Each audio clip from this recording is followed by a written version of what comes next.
Oke, sesuai jadwal kita akan bahas tentang biologi molekuler. Di sini untuk 2 jam ke depan.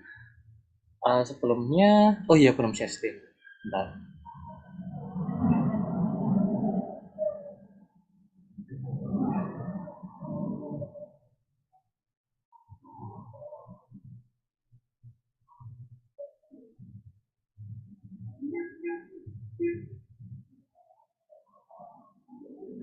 Oke, oke, share screen-nya udah terlihat ya teman-teman.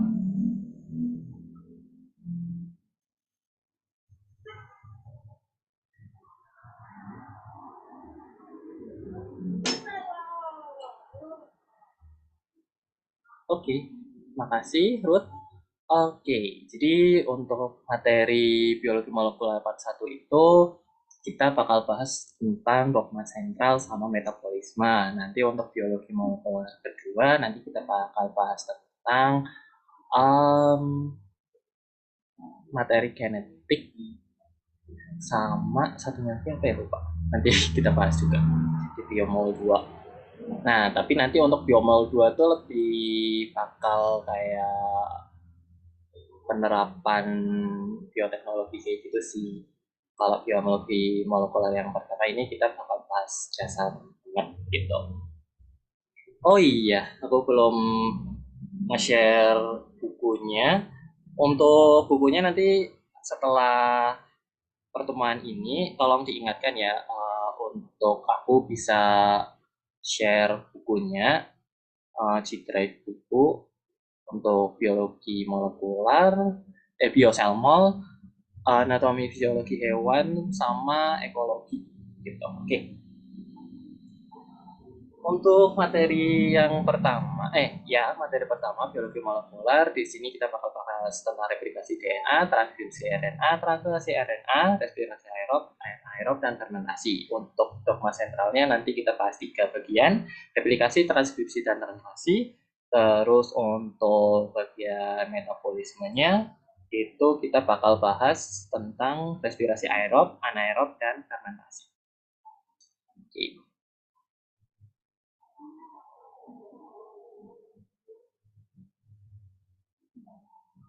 Nah, di sini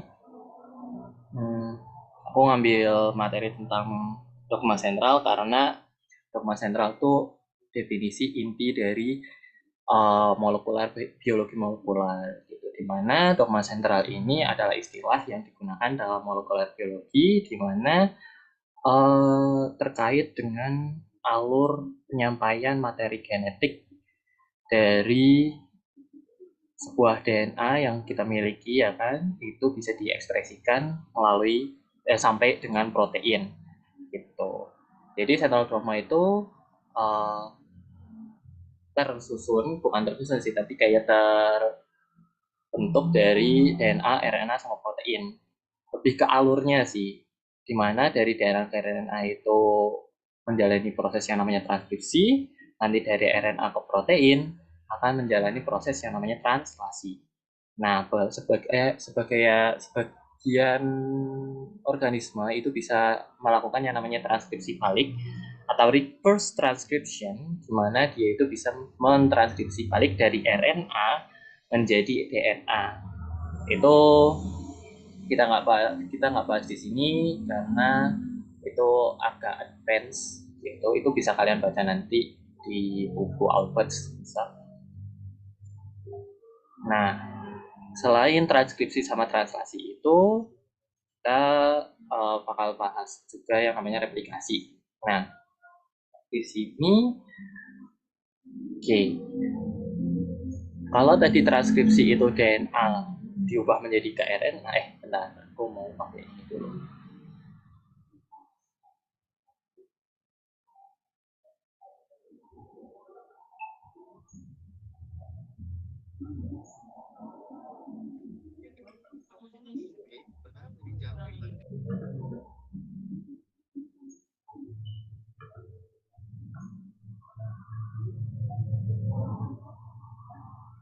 Mas lu kelihatan kan ya? Oke. Okay. Nah, di sini aku kayaknya gedein aja deh.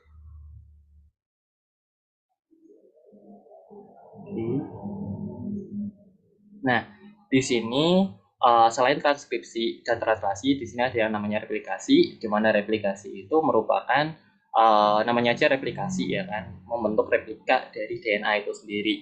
Gitu maksudnya replika berarti memperbanyak jumlah DNA. Nah, aku mau tanya dulu ke salah satu dari kalian, untuk replikasi itu terjadinya pas kapan sih? Gitu.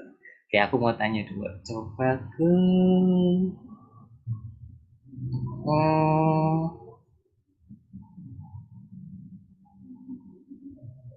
Chelsea Olivia, ada orangnya nggak?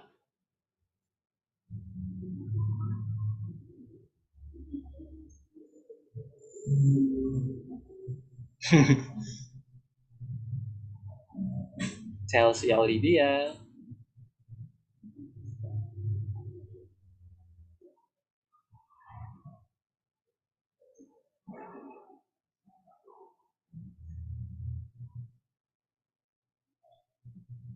Oke, mungkin orangnya lagi nggak aktif.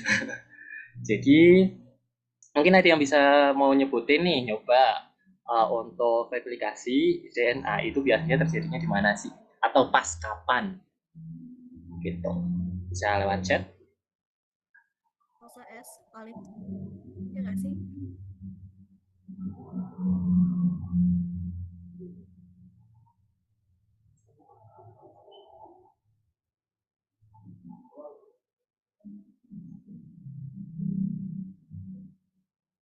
Iya, benar.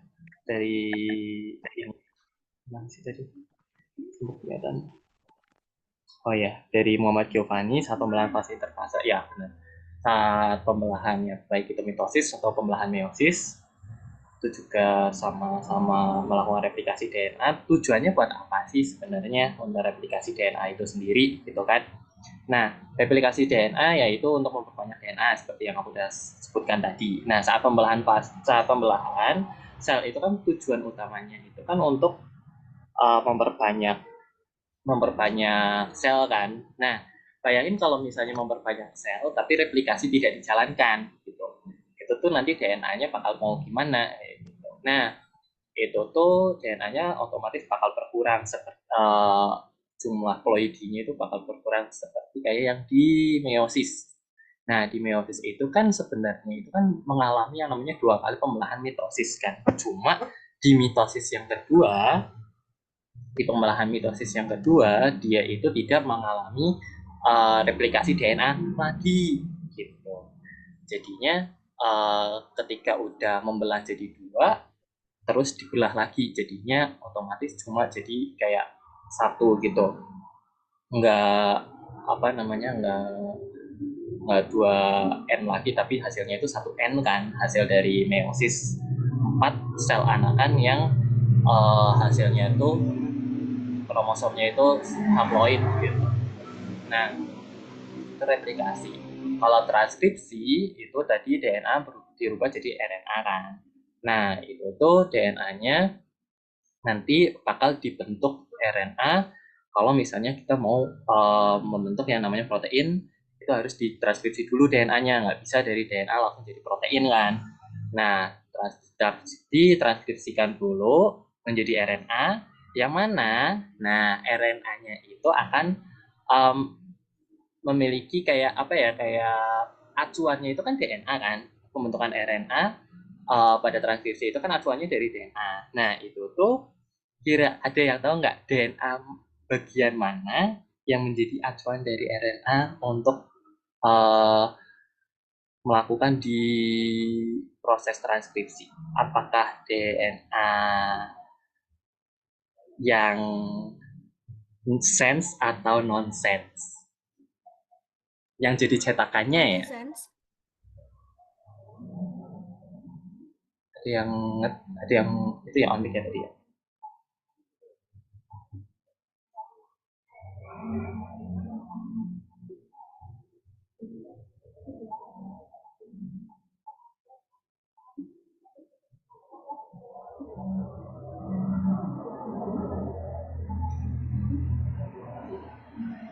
Nonsense, anti-sense. Oh iya, tadi kayaknya aku bilangnya salah ya, sense. sense atau nonsense ya, sorry. Maksudnya sense sama anti-sense ya. Kan kebalikan, kalau nonsense tuh nanti hubungannya sama mutasi, mutasi nonsense itu nanti beda lagi artinya. Oke, sorry. Itu tuh sense atau anti-sense ya, yang anti-sense ya. Jadi DNA yang strain atau untaian DNA yang digunakan untuk menjadi template atau cetakan dari si RNA itu sebenarnya kan DNA template, di mana DNA template itu adalah DNA antisense gitu. Nah, kenapa sih kira-kira tuh si RNA tuh ngopi yang dijadiin template itu malah antisense, bukan sense-nya. Padahal kan yang bakal ke apa sih namanya? Yang bakal ke translasi kan kita bakal ngikutnya yang sense. Kok yang di copy malah anti sense? Ada yang mau menyampaikan pendapatnya nggak? Kenapa yang di copy itu anti sense, bukan yang sense? Padahal protein ngikutnya yang sense.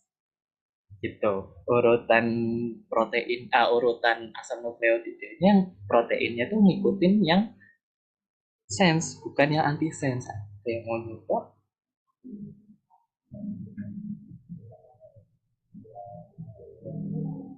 Karena pasangannya mau yang di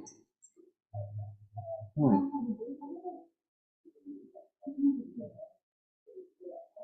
hampir benar, ada yang mau jawab karena pasangannya mau ditranskripsi. Hampir benar, ada yang mau coba lagi.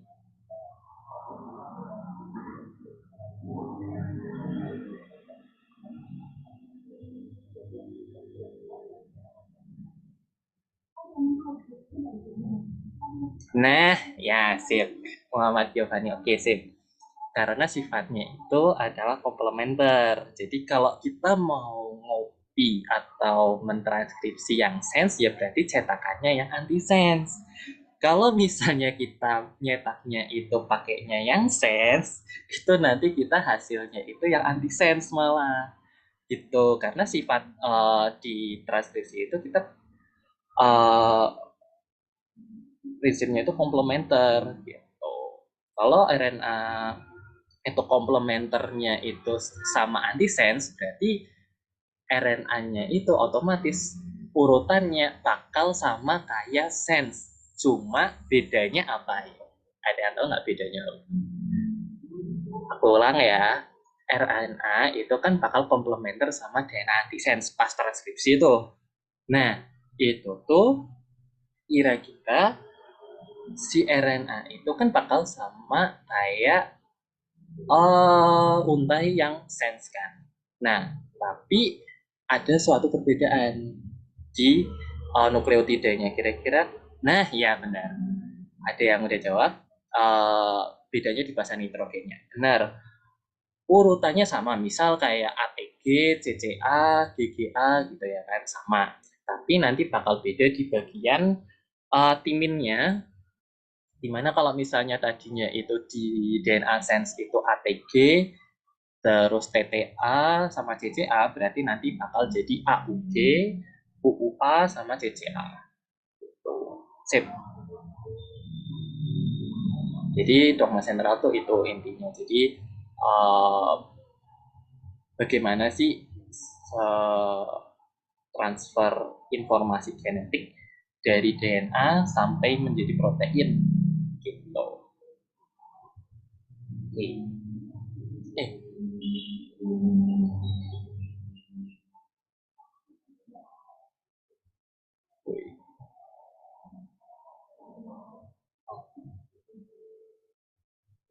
nah, untuk replikasi DNA sendiri secara umum tuh gambarnya seperti ini, di mana replikasi DNA itu awalnya tuh bakal dibuka kan untaiannya sama si helitase.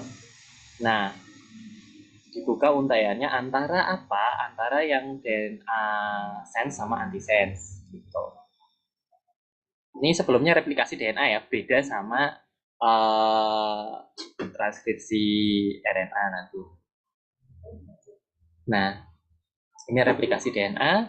Nanti ketika udah buka, bakal akan terbentuk yang namanya leading strand sama lagging strand. Nanti kita bakal bahas kenapa sih bisa disebutin leading strand dan kenapa bisa disebut sama yang namanya lagging strand. Gitu. Nah, nanti setelah terbentuk kayak gini, ini yang untai yang warna ungu itu adalah fragmen yang baru. Sorry, maksudnya untaian yang baru dibikin sama DNA polimerase.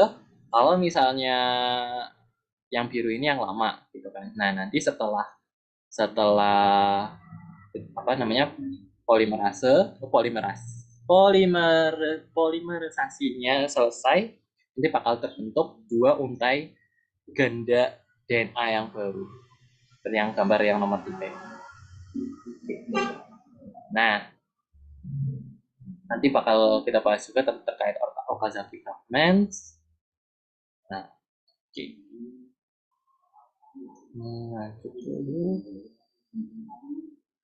Nah, di sini kita bakal kenalan lagi terkait replikasi DNA, enzim-enzimnya. Di sini ada enzim DNA polimerase 1, DNA polimerase 3, helikase, topoisomerase, single strand binding protein atau SSB, sama primase. Nah, nanti yang pertama itu sebenarnya untaian DNA ini bakal dibuka dulu sama helikase. Ya kan? Udah dibuka sama helikase, nanti bakal aku izin off cam ya biar sinyalnya stabil. Aku takutnya nggak stabil soalnya sini. Oke. Nah, si strand DNA ini akhirnya kan dibuka sama si helikase kan. Nah, habis dibuka nggak asal dibuka doang, tapi bakal dicegat kayak dicegah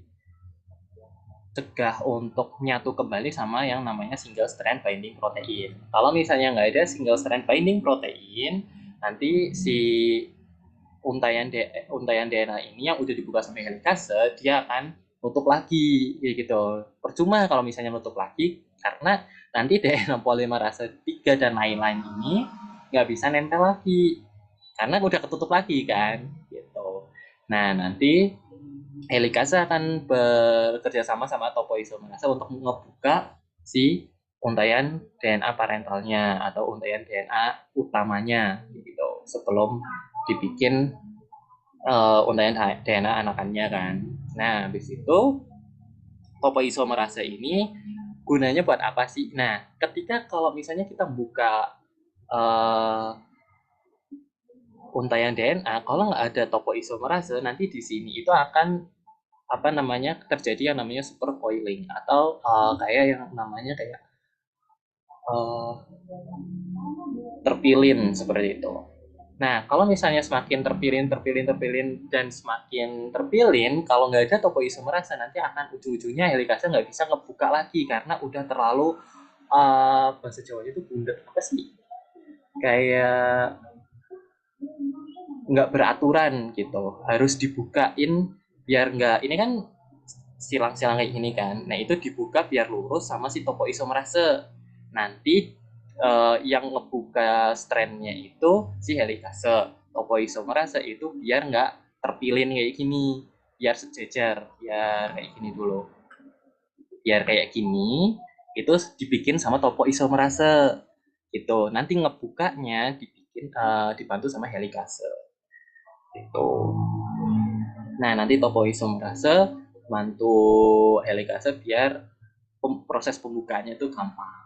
Nah, udah proses pembukaan strandnya selesai, nanti kita masuk ke bagian yang namanya penempelan DNA polimerase 3. Nah, di sini yang perlu kalian perhatikan bahwa DNA polimerase 3 itu geraknya hanya dari 5 aksen ke 3 aksen. Oke. Si DNA pol 3 hanya bergerak dari 5 aksen ke 3 aksen. Itu yang harus diperhatikan. DNA pol 3 hanya bergerak dari 5 aksen ke 3 aksen. Oleh karena itu, hal ini si DNA pol karena si DNA pol 3 itu hanya bisa bergerak dari 5 aksen ke 3 aksen, bakal terjadi yang namanya perbedaan kecepatan polimerasi dari strand leading strand sama lagging strand. Dan hal itu pula perbedaan kecepatan polimerasinya itu juga itu tuh yang membuat strand ini tuh berbeda namanya. Ada yang namanya leading strand sama lagging strand. Kalau leading strand itu kita lihat di sini leading strand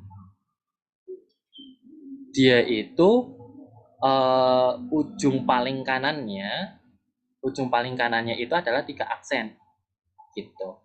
Sedangkan kita tahu sendiri kalau sifat dari DNA itu kan anti paralel ya. Jadi kalau misalnya di sini ujung 3 aksen berarti di sini ujung 5 aksen. Otomatis kalau di sini ujung 5 aksen berarti di sini adalah ujung 3 aksen. 3 aksen. Gitu. Nah, di sini DNA polimerase itu jalannya tadi apa jalannya? Hanya bergerak dari 5 aksen ke 3 aksen. Gitu. Karena dia geraknya 5 aksen ke 3 aksen itu di gambar ini ya, di gambar ini dia itu geraknya itu searah sama helikase. Jadi seiring helikase ngebuka strand baru, ya ngebuka strand, dia itu bisa sambil nambah untaian strand untaian nukleotida, nambah nukleotida gitu. Seiring helikasenya ngebuka tuh. Nah, tapi hal yang berbeda terjadi di lagging strand. Nah, di lagging strand ini DNA polimerasenya itu sama ini ya, DNA polimerase 3-nya itu sama, dia geraknya cuma 5 aksen ke 3 aksen. Nah, di sini itu 5 aksen untuk untaian parental DNA-nya. Berarti di sini harusnya 3 aksen kan. Nah, 3 aksen. Karena si DNA polimerasenya itu geraknya dari 5 ke 3, berarti dia itu geraknya malah berlawanan dari helikase. Gitu. Kita lagi bahas yang di lagging strand ya. Jadi di leading strand udah di mana intinya itu dia itu ngikutin helikase, geraknya jadinya dia langsung ya udah tinggal ngikutin aja gitu. Sambil buka si helikasenya buka dia sambil nambah itu di leading strand. Tapi nggak bisa hal itu tuh nggak bisa terjadi di lagging strand gitu. Di lagging strand nggak bisa ngerjainnya kayak gitu. Nah, dia itu bakal nambahnya kan dari 5 aksen ke 3 aksen kan, berarti dari ujung yang sebelah kiri ke ujung sebelah kanan gitu. Karena 5 ke 3 kan, berarti dari sini dulu terus nanti ke sini. Set gitu. Nah, ketika dia geraknya itu berlawanan, berarti kan ketika dia bergeraknya lawanan, dia helikasenya sambil buka gitu. Jadi ketika dia udah nyelesain bagian sini nih, bagian sini baru buka. Nanti dia ngerjain bagian sini, nanti bagian sini baru buka. Nanti pas ngerjain bagian sini dari kiri ke kanan, nanti sini baru dikerjain lagi gitu. Jadi kayak bongkar pasang gitu. Maksudnya bongkar pasang tuh jadi DNA polimerase 3-nya itu sempat copot dulu gitu loh. Sempat copot dulu baru nempel lagi sama primase gitu. Nanti nempel lagi ketika helikasenya udah membuka sepersekian nukleotida. Nanti bakal baru nempel lagi gitu. Kan agak kelamaan ya, karena kenapa bisa kelamaan? Karena ketika helikasenya ngebuka, dia itu nggak langsung di ngelakuin yang namanya polimerasi gitu loh. Nggak kayak yang di leading strand, di mana ketika dia buka langsung terjadi polimerasi gitu. Kenapa nggak bisa langsung? Karena ini tadi DNA polimerase 3 itu arahnya itu dari 5 ke 3. Itu makanya dia nggak bisa langsung. Dia harus ngerjain dulu 5 ke 3, copot, baru ganti lagi 5 ke 3, copot lagi gitu. Makanya kelamaan gitu kan. Nah, nanti hasil-hasil itu kan nanti kan kayak kepotong-potong gitu kan. Kayak tersendat-sendat. Makanya lagging strand inilah hal inilah yang tadi yang kenapa tadi DNA polimer tiga itu copot copot nempel lagi copot nempel lagi itu yang terus menjadi tersendat itu hal itulah yang mendasari strand ini dinamakan lagging strand atau untaian yang macet gitu. Nah,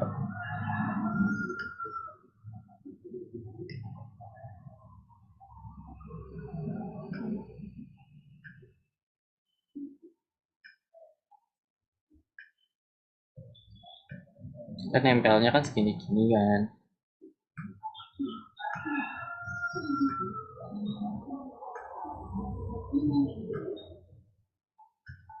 Nah, karena tadi dia di legging strand itu nempelnya segini-gini, berarti kan nanti kan bakal ada kayak jeda gitu kan. Dimana bukan jeda sih, tapi kayak bagian apa ini namanya punggung fosfatnya atau ya bagian fosfatnya itu kan belum nyatu, jadi harus disatukan dulu gitu loh fosfatnya gitu. Disatukannya sama siapa? Sama si DNA ligase. Biar fragmen-fragmennya ini bisa nyatu.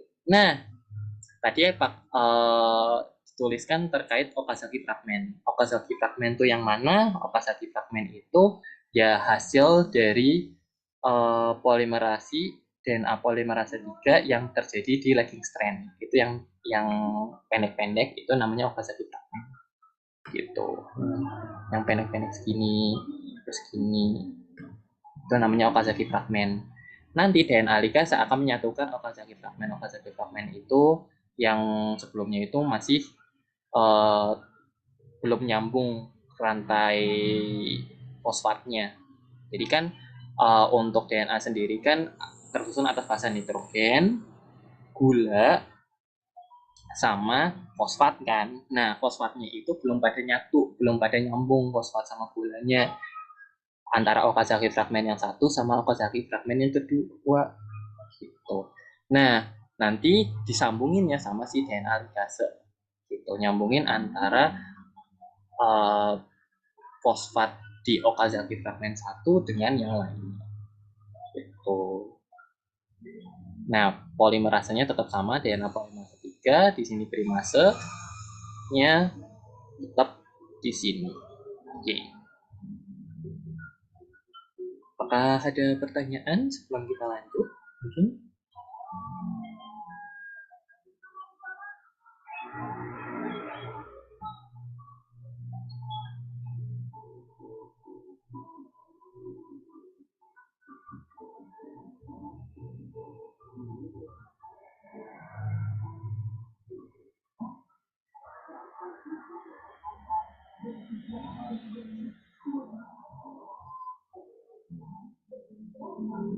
Oke, ada yang tanya, tadi Okazaki fragment itu apa ya Kak? Oke, Okazaki fragment itu adalah hasil dari DNA hasil dari polimerasi yang dilakukan oleh DNA polimerase 3 yang terjadi di lagging strand.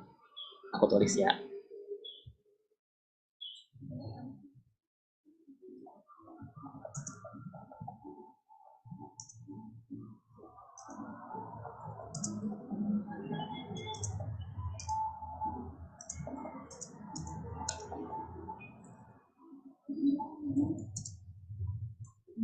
Ya, sip.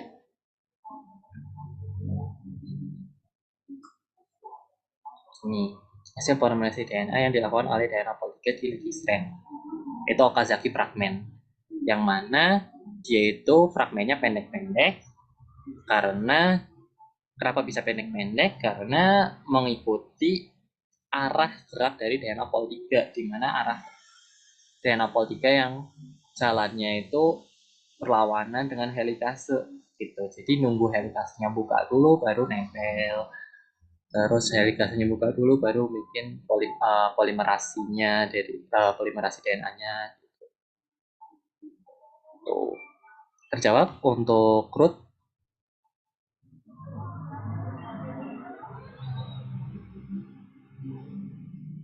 Oke.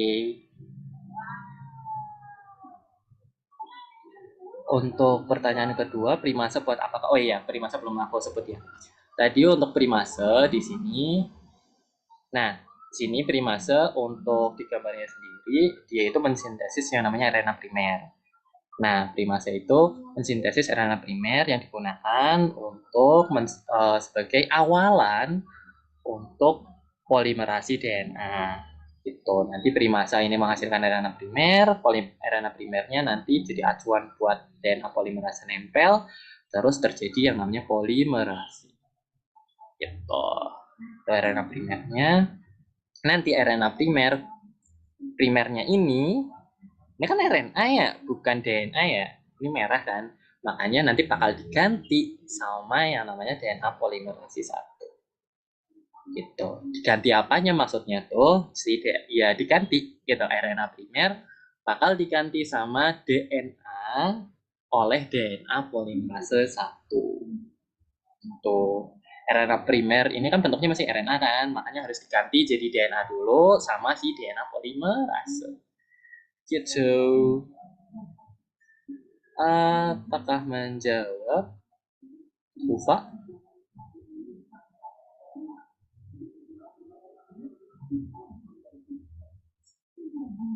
Oke. Untuk itu sekalian menjawab sama yang dari Baiduri, DNA polimerasi 1 itu untuk fungsinya itu untuk mengganti RNA primernya. Karena RNA primer nggak mungkin ditinggal di situ gitu loh. Walaupun itu kelihatannya udah nempel sama untayan DNA ya, itu nggak bakal tetap diganti. Karena bakal aneh kalau di untayan DNA ada sedikit RNA di situ gitu loh.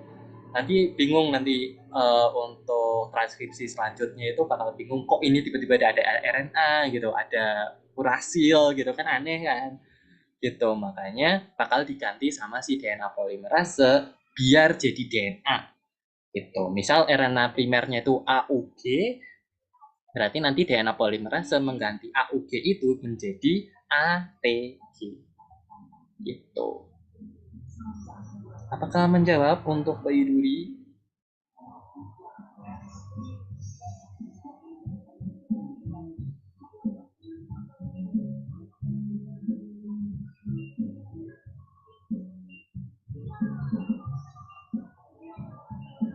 Oke. Oh ya, untuk Ruth Alicia, fungsinya bedanya pol 1 sama pol 3. Kalau pol 3 itu jadi pemeran utama dari polimerasi DNA-nya. Ya, yang paling banyak mempolimerasi DNA itu si DNA polimerase 3-nya. Nah, nanti yang satu itu fungsinya buat ngeganti RNA primer jadi DNA. Jadi kata kunci yang bisa kamu hafalin nanti, DNA polimerase 1 itu ngeganti RNA primer jadi DNA. Kalau DNA polimerase 3 itu mempolimerasi DNA atau membuat untayan DNA berdasarkan cetakannya. Gitu ya. Ada lagi pertanyaannya?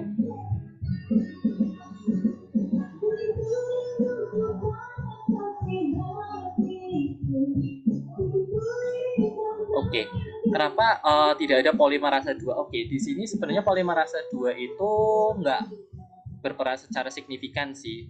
Lebih tepatnya kayak gitu. Jadi nggak terlihat di sebenarnya DNA polimerase 2 itu fungsinya buat ini checking ulang atau proofreading gitu. Jadi ketika ada yang mismatch gitu ya kan. Misalnya kayak T harusnya sama A tapi malah sama G. Nah, itu bakal diganti sama si polimerase 2. Itu aslinya kayak gitu. Nah, karena kita fokusnya itu di bagian replikasi DNA, jadinya tidak dibahas di DNA polimerase 2-nya gitu. Tapi intinya untuk fungsi DNA polimerase 2 itu untuk proofreading sih.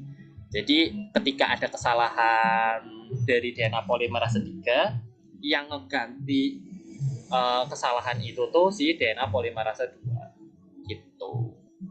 Apakah menjawab, Akio?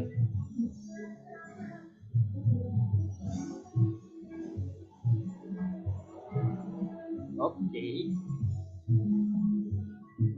Sebenarnya aku juga mau masukin DNA polimerase 3 kan, DNA polimerase 2, cuma DNA polimerase 2 nggak, emang di eukariot tuh belum diketahui secara pasti apa ya, kayak fungsinya gitu. Yang baru diketahui itu DNA polimerase 2 yang di apa namanya di prokariot gitu, dimana fungsinya buat proofreading itu gitu. Bentar.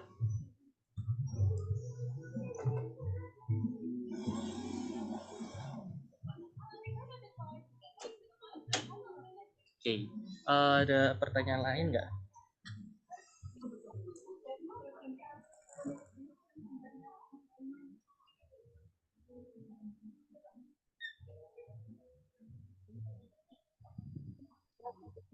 Oke, kalau nggak ada kita lanjut. Ini replikasi udah.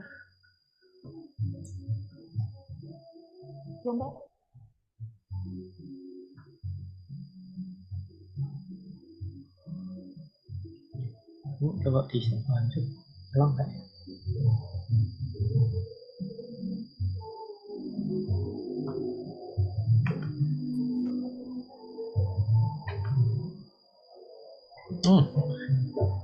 Oh iya, ini bisa kalian SS dulu ya, kalau soalnya ini mau tak hapus untuk anotasinya.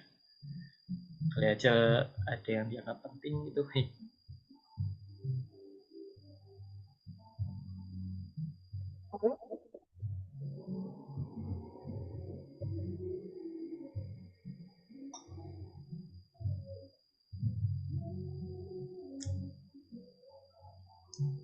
Oke, kita lanjut. Ini tak hapus dulu. Oke. Ini lanjut dulu. Nah, kita masuk ke transkripsi RNA. Di sini transkripsi RNA lebih simpel daripada yang namanya replikasi DNA. Simpelnya kenapa? Karena di sini pakainya RNA polimerase doang sih. Gitu. Nah, di sini perlu kalian ketahui, jangan sampai kebalik ya, kapan harus pakai DNA polimerase dan kapan harus pakai RNA polimerase. Ya. Nah, kalau DNA polimerase berarti enzim yang bikin DNA. Kalau misalnya RNA polimerase itu enzim yang ngebikin RNA gitu. Jadi kalau transkripsi RNA ya pakainya RNA polimerase. Jangan sampai tertukar bahwa transkripsi RNA malah nanti bikinnya pakai si DNA polimerase gitu. Jangan sampai ya. Nah, di sini untuk transkripsi RNA si RNA polimerase, untuk tahapan transkripsi RNA ini ada 3 tahap. Yang pertama inisiasi, elongasi, sama terminasi gitu.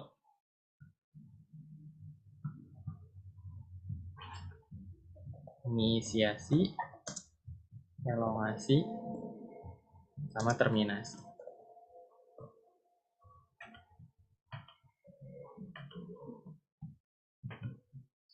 Nah, 3 tahapan utama dari transkripsi RNA yang di sini itu juga dipakai juga di translasi RNA atau pembentukan protein gitu ya.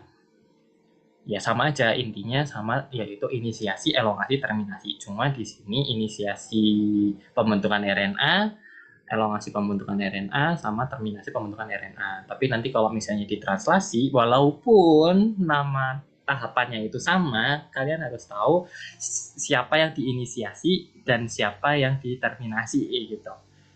Gitu ya, jangan kebalik-balik nanti. Nah, di sini transkripsi RNA itu ada 3 tahapan. Inisiasi, elongasi, terminasi. Inisiasi itu diawali dengan penempelan RNA polimerase di daerah promoter. Nah, di daerah promoter itu terdapat recognition sites atau situs pengenalan. Situs pengenalannya siapa? Situs pengenalannya RNA polimerase untuk menempel bahwa oh di sini ternyata aku harus nempel karena di depannya sini bakal ada transkrip region atau daerah yang bakal ditranskripsikan. Yang warna kuning ini ya. Tuh. Nah, nanti diawali dengan pembukaan pembukaan strand DNA. Habis itu langsung dibentuk yang namanya RNA dibentuk yang namanya mRNA. Sebenarnya bukan mRNA sih, tapi pre-mRNA. Bentar. Sebenarnya hasil dari transkripsi RNA itu adalah pre-mRNA gitu. Tapi kebanyakan orang-orang atau di banyak buku bilangnya itu transkripsi RNA itu hasilnya adalah mRNA, bukan pre-mRNA. Ada yang bisa menyampaikan pendapatnya mungkin kenapa sih transkripsi RNA hasilnya itu pre-mRNA, bukan mRNA? Ada yang tahu mungkin?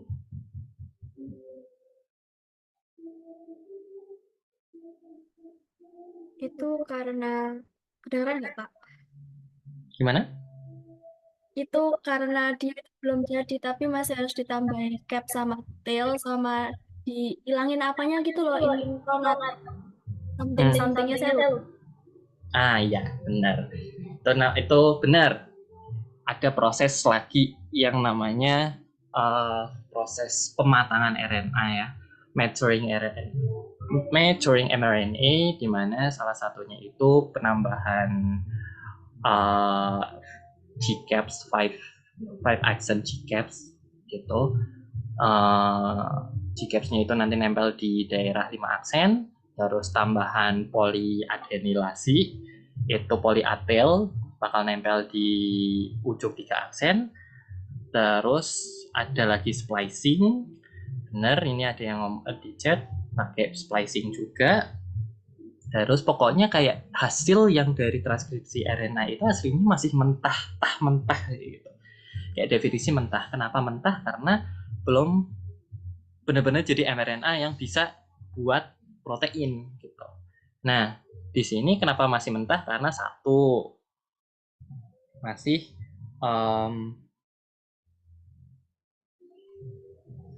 bentar.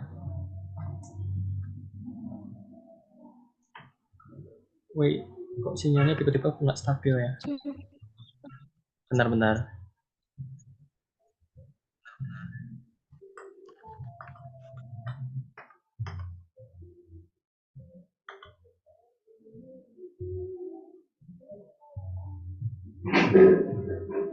Bentar ya guys, aku pas ganti sinyal dulu.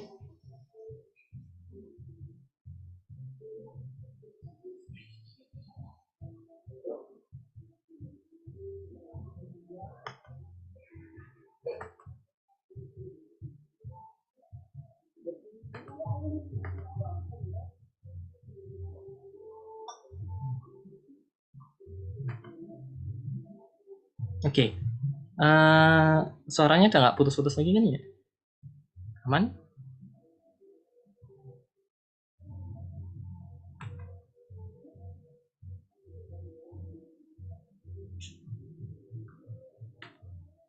Oke, sip. Ya, aku lanjutin ya. Jadi untuk transkripsi mRNA hasilnya itu masih mentah karena masih perlu yang namanya proses. Bentar kok.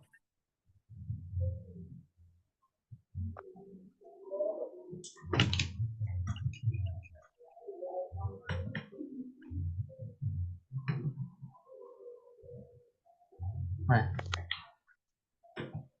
masih perlu yang namanya proses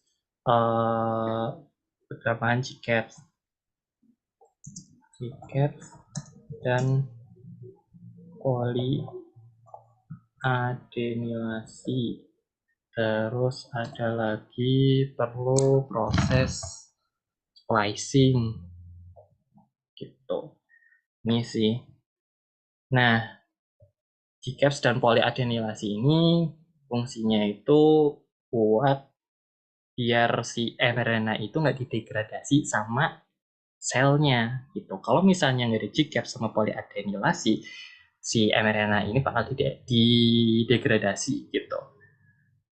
Jadi biar tetap bisa ditranslasi jadi protein, dia itu harus dilindungi dari enzim eksonuklease gitu, biar nggak bisa dicerna sama enzim eksonuklease. Nah, terus untuk splicing sendiri fungsinya itu untuk membuang yang namanya intron, tadi benar, ngebuang intron biar hanya ekson yang bisa tertranslasikan gitu. Oke, sip. Itu transkripsi RNA. Terus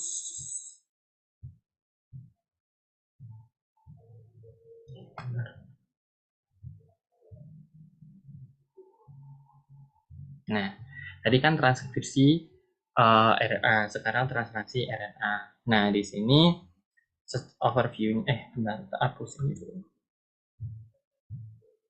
Nah,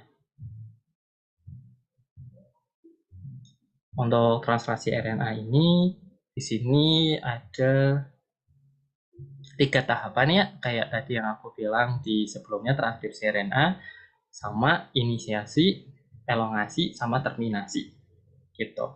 Di sini inisiasi diawali dengan penempelan ribosom subunit kecil dulu, baru subunit besar. Nah, itu inisiasinya.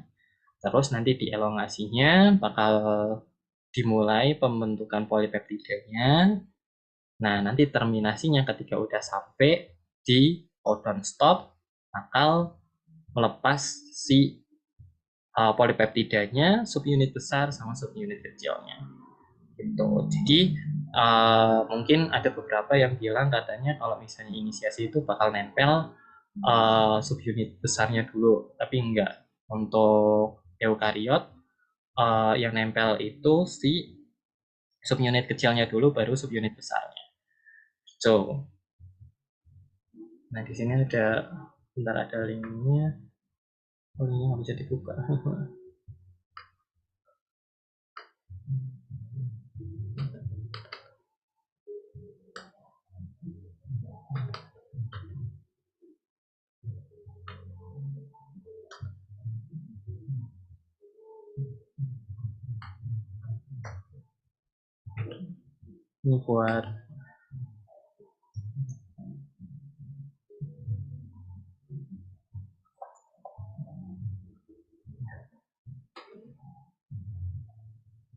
Ini buat animasinya, aku ambil dari website.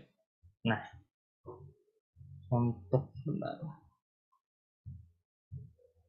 Nah, untuk inisiasi, gambarnya kelihatan nggak ya? Bentar.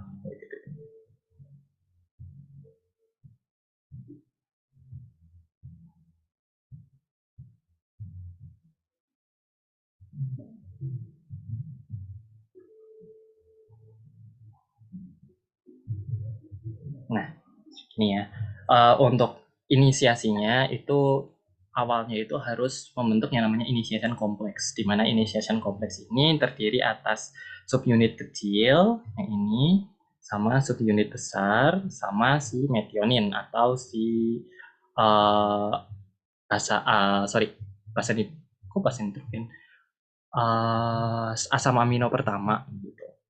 Karena start kodonya kan AUG kan, AUG sendiri mengkodekan metionin gitu. Nah, nanti bakal di pertama nempel si small ribosome unit.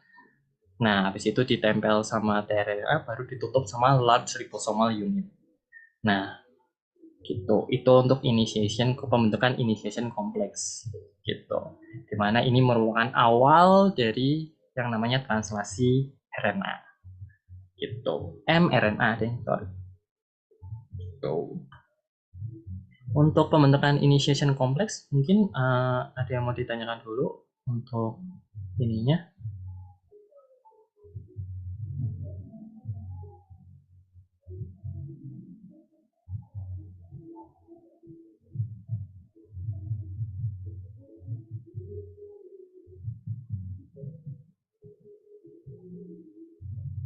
Nih untuk animasinya ini guys. Subcodon ditempelin small subunit, ditempelin methionine tRNA-nya, terus ditempelin large ribosomal. Baru yang namanya terbentuk initiation complex. Gitu. Oke. Nah, itu untuk inisiasinya. Terus selanjutnya masuk ke yang namanya ini elongasi. Untuk tahapan elongasinya tuh bentuknya, nah tadi kan udah terbentuk initiation kompleks kan. Nah, yang Bentar lagi. Mana nggak makan dulu petisnya? Petisnya. yang selanjutnya terjadi itu adalah penambahan asam amino gitu. Nah, di sini asam amino yang ditambahkan itu valin, ngikutin kenapa dia bisa tahu nambahinnya itu valin karena ya sesuai dengan mRNA-nya ini bahwa mRNA-nya mengkode bahwa setelah metionin adalah valin gitu. Maka tRNA-nya akan membawa asam amino yang merupakan valin gitu. Karena di perintahnya kan bawanya valin gitu sama si mRNA-nya gitu.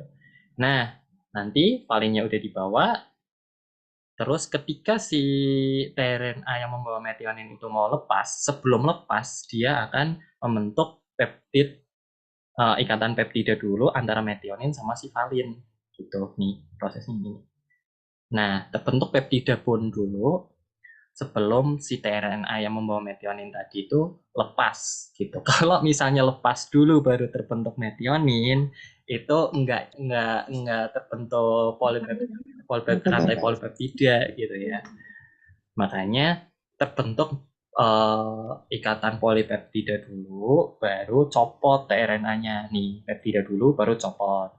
Nanti geser, ini bentuk peptida dulu, baru copot. Gitu. Dan seterusnya itu untuk elongasi. Gitu. Oh iya, di sini ada bagian P sama A ya. Jadi untuk awal masuk dari si tRNA-nya itu masuknya itu awalnya dari si A baru ke P gitu. Nih, masuknya A dulu kan, baru digeser. Nah, ke P. Ini A masuk, geser ke P gitu. Nah, gitu. Tuh, itu untuk elongasinya. Terus hal itu terjadi terus-menerus sampai ketemu yang namanya stop codon. Nah, di sini kalau misalnya ketemu stop codon, maka oh ya, yang perlu diketahui bahwa stop codon itu tidak membentuk yang namanya ini apa namanya asam amino ya. Jadi kalau misalnya, nah,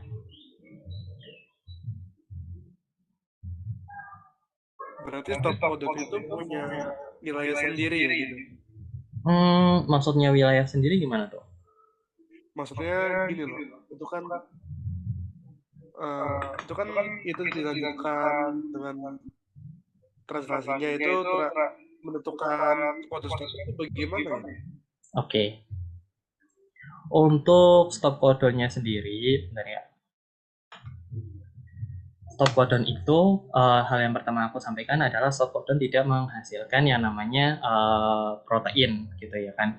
Jadi kalau bedanya itu kalau yang tadi yang di apa namanya nih di start codon dia itu menghasilkan protein kan asam aminonya kan yaitu metionin. Tapi kalau stop codon itu nggak menghasilkan asam amino gitu. Jadi nggak ada stop codon valin itu nggak ada. Stop codon ya udah nggak ada gitu.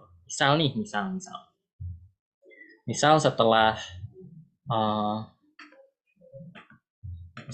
metionin, terus valin, terus asparagin gitu ya kan.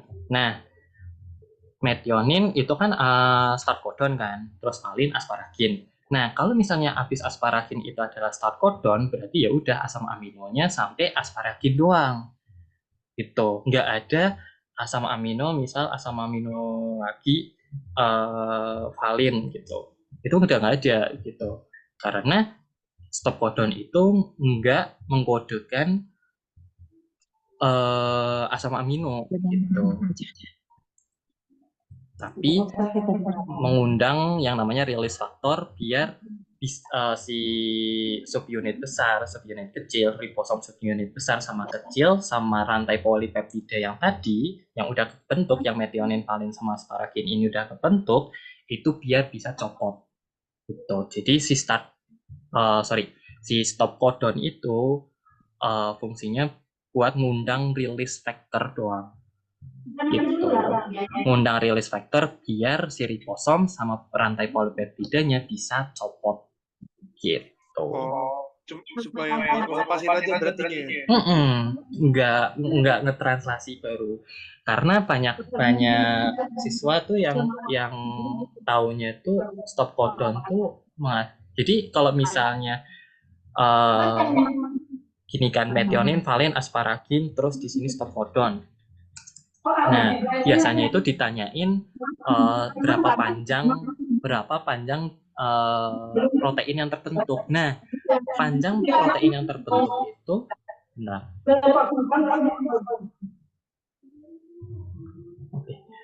jadi panjang protein yang terbentuk itu adalah 3 asam amino doang. Enggak 4 ya, walaupun nanti di sini itu mRNA-nya ada 12 nukleotida gitu. Ya kan metionin 3, valin 3, asparagin 3 kan. Terus stop codon 3, berarti kan total kan 14 nukleotida kan. Walaupun 14, kok 14 sih? 3, 12. Oh, 15 kan. Harusnya kan 15 nukleotida kan. Nah, 15 nukleotida, tapi kalau misalnya 3 nukleotida terakhir itu merupakan stop codon, berarti yang dihitung tuh cuma kok 12. Nah, aku tulis deh. Ya, oke. Jadi itu per 3 ya. Per apa? Itu kan kalau berdasarkan ilustrasi dia per 3 ya. Pembacaan. Itu 3 terakhir itu jadi berarti 3 terakhir itu di stop karena ada kode stopnya gitu. Ya, benar. Gitu. Ini ya udah stop. Nah, UAA. Nah, di sini kan, misalnya mRNA-nya itu AUG, GUA, GGU, UAA gitu. Dimana UAA itu adalah stop codon kan. Berarti nanti asam amino yang terbentuk itu cuma 3 asam amino gitu. Kenapa? Karena UAA ini nggak mengkodekan asam amino gitu. Walaupun di sini ada 4 kodon kan. Secara kan kita taunya satu kodon tuh satu asam amino, itu enggak ya.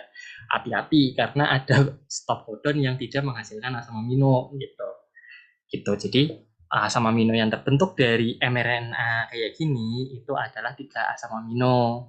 Kenapa cuma 3? Karena yang UAA ini adalah stop codon, yang mana stop codon itu tidak menghasilkan yang namanya asam amino. Gitu. Makanya di gambar yang ini, bentar. Gambar yang ini, nggak mau keluar GIF-nya, bentar. Nah, di GIF yang ini, nih, yang nempel tuh release factor, bukan asam amino. Gitu. Yang nempel release factor, ya akhirnya nggak ada asam amino lagi yang nempel, dan juga si asam amino dan polipeptidanya, terus subunit besar, subunit kecil itu langsung bubar, translasinya selesai. Tuh. Startnya dihitung ya Kak, tapi stopnya nggak. Nah benar, startnya dihitung, stopnya nggak dihitung. Ya benar. AUG tetap dihitung satu karena itu metionin, masih masuk satu asam amino, tapi UAA-nya nggak karena UAA nggak menggoda asam amino. Tuh sip. Pokoknya 3 terakhir ya. Hati-hati. Kadang Ya. mRNA-nya itu kalian harus tahu stop codonnya juga sih. Jadi kapan dia berhenti dan kapan dia mulai gitu, kalian harus tahu sih. Bentar. Misal ada kayak gini.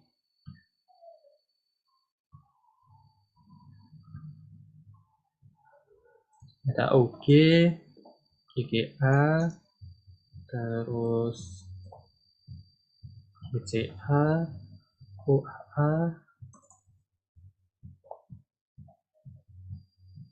terus AGA, AAG. Nah, jadi nggak mesti stop codon itu ada di akhir dari pre-mRNA. Ya, nggak mesti ada di akhir mRNA. Itu yang kadang menjebak apa ya, para siswa di OSN tuh kayak gitu. Stop codonnya itu kadang di tengah, kadang di pinggir, kadang di awal gitu. Kalau misalnya kalian nggak hafal stop codonnya, kalian nggak tahu stop codonnya yang mana, kalian di sini bakal nulisnya itu ada 6 nukleotida, 6 asam amino yang terbentuk. Padahal di sini itu udah ada stop codon. UAA kan stop codon. Nah, berarti UAA-nya itu berarti bakal nempel release factor, berarti cuma ada 3 asam amino yang terbentuk. Bukan 6, bukan 5, bukan 4, tapi 3. Oke? Karena selesainya di GCA, bukan di AGA atau AAG. Gitu. Jadi ada kombinasi khususnya sendiri dia ya. Betul, stop codon itu ada 3 ya. Jadi ada UAA, UAG, sama UGA. Jadi kalau hati-hati kalau misalnya kalian di di mRNA-nya itu ada UAA, UAG, UGA, berarti itu adalah stop codon. Berarti kalian stop menghitung tiga yang codonnya itu, asam aminonya, ketika kalian udah ketemu UAA, UAG, UGA gitu. Karena juga kadang kalian itu dikasihnya itu nggak kayak gini, nggak dibikin tiga, tapi nanti dikasih asam aminonya itu nanti dalam bentuknya kayak gini, AUG, GGA, GCA, UAA gitu. Nanti kan dikasihnya kan dalam bentuk kayak gini kan, 5 aksen, ini 3 aksen gitu. Nanti paling kalian dikasihnya kayak gitu, bukan dalam bentuk kayak gini. Ini mungkin kemungkinan masih ada, tapi kebanyakan mesti ngasihnya kayak gini. Jadi kalian bacanya kan 3 kan, karena satu asam amino dikodekan sama 3 nukleotida gitu kan. Jadi 1, ini 2, terus ini 3, terus ini ada UAA, berarti stop, kamu nggak usah nambahin 4 itu jangan, tapi cukup sampai 3 aja gitu. Berarti arti yang 5 aksen sama 3 aksen itu apa? Untuk 5 aksen sama 3 aksen itu untuk ujung-ujung dari ininya, DNA-nya gitu. Iya, yang itu ya, aturan itu ya. Iya, kan biar tahu mana tuh 5 aksen, mana 5 aksen, mana 3 aksen, kan kita kan baca harus 5 aksen ke 3 aksen juga kan gitu. Supaya tahu depan belakang ya. Gitu. Oke, ini ada tulisannya. Kalau ketemu codon stop, maka translasi akan berhenti. Tetapi stop codon tidak dihitung sebagai asam amino karena stop codon tidak mengkode stop codon. Karena stop codon tidak mengkode asam amino ya, Aditya. Jadi ini hampir benar, tapi tidak mengkode asam amino, bukan stop codon. Bentar, aku tulis sebenarnya. Tidak mengkode asam amino, jadi asam aminonya nggak dihitung. Oke, gitu. Kalau stopnya di awal, jadi nggak usah diubah menjadi asam amino seterusnya. Iya, iya Lana, nggak usah dihitung lagi. Ini kan UAA selesai tuh ya kan. AG ya nggak usah dihitung lagi, udah selesai. UAA-nya udah selesai. Gitu. Jadi kalau misalnya ditanya berapa asam amino yang ditranslasi ya cuma 3 gitu. AGA sama AG nggak usah diperhatikan karena nggak ditranslasi kan gitu. Karena translasi faktornya udah bubar dulu. Ketika udah ketemu UAA ya udah bubar gitu, udah nggak usah mikirin AGA sama AG lagi gitu. Itu terus zat kodong dihitung sebagai asam amino karena AUG mengkode asam amino. Ya, siap. Ada pertanyaan lagi mungkin untuk translasi?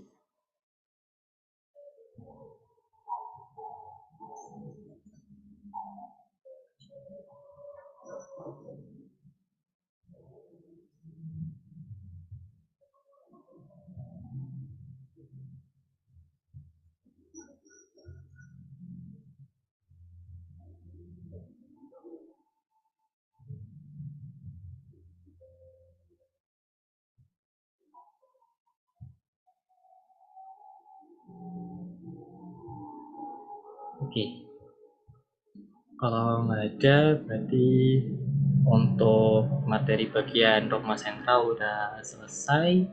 Di bagian sampai sini doang. Oh ya, di SS cuma lupa. Oke. Terus kita masuk lagi ke PPT-nya, PPT. Ini, bentar aku hapus dulu. Nah, untuk materi dogma sentral udah selesai, intinya itu ya guys. Jadi reviewnya dogma sentral itu berkaitan dengan DNA, RNA sama protein. Jadi proses di mana si proses atau alur penyampaian materi genetik untuk bisa sampai diekspresikan sebagai protein. Itu dogma sentral. Gitu. Melalui proses apa aja? Melalui proses yang namanya replikasi, transkripsi, dan translasi. Melibatkan apa saja? Melibatkan DNA, RNA, dan protein. Itu prosesnya replikasi, transkripsi, translasi, terus pelibatannya DNA, RNA, protein. Gitu. Itu sih sentral dogma. Oke. Kita lanjut ke materi selanjutnya terkait metabolisme. Tapi sebelum kita masuk ke materi metabolisme, mungkin ada yang mau ditanyakan dulu terkait dogma sentral lagi.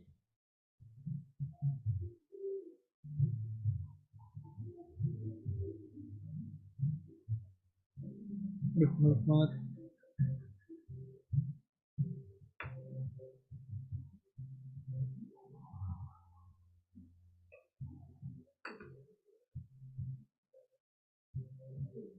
Oh iya, ada yang nanya. Kak, tadi yang elongasi dan terminasi di transkripsi RNA itu gimana ya, Kak? Oke. Untuk elongasi sama terminasi di transkripsi RNA itu hampir sama kayak yang di benar-benar hampir sama kayak di translasinya, dimana oh ya ini baru ini ya apa namanya baru inisiasi ya. Jadi ketika udah nempel si RNA polimerase di recognition sites atau situs pengenalannya, maka polimerasenya itu udah masuk inisiasi kan. Nah, kalau misalnya dia udah mulai membentuk mRNA, membentuk pre-mRNA, itu udah masuk ke bagian elongasi. Nah, untuk inti dari proses elongasi sendiri itu cuma ya udah pemanjangan mRNA yang udah terbentuk tadi gitu. Kan tadi kan udah ini kan udah buka nih strain-nya, terus si RNA polimerasanya udah mulai mempolimerasi DNA-nya menjadi RNA, ya kan membentuk mRNA itu. Nah, itu udah masuk elongasi. Gitu. Udah tuh kan udah mulai panjang sampai di titik apa namanya? Gimana dia disuruh berhenti. Nah, disuruh berhentinya itu sama si release factor juga, sama kayak si mana tadi? Si ditranslasi RNA. Itu ada release factornya kan. Nah, si ditranskripsi RNA juga ada release factornya juga. Nah, release factornya nanti bakal selesai untuk bukan release factor sih. Benar. Release factor juga ditranskripsi RNA, nanti baru itu yang namanya terminasinya selesai gitu. Ya udah, terminasi selesai, transkripsinya ya juga selesai gitu. Jadi proses Oh iya. terminasinya ya. Oh iya. Itu kan tadi berdasarkan slide itu ya rekonsilien sama promoter itu yang nanti bakal ditranskripsi ya nantinya. Yang bakal ditranskripsi itu yang kuning, yang transcript region. Kuning. Oh, berarti yang di luar transcript region ini Enggak bakal ditranskripsikan. Dia itu cuma bakal jadi tempat buat nempel si RNA polimerase. Oh, cuma buat nempel doang gitu.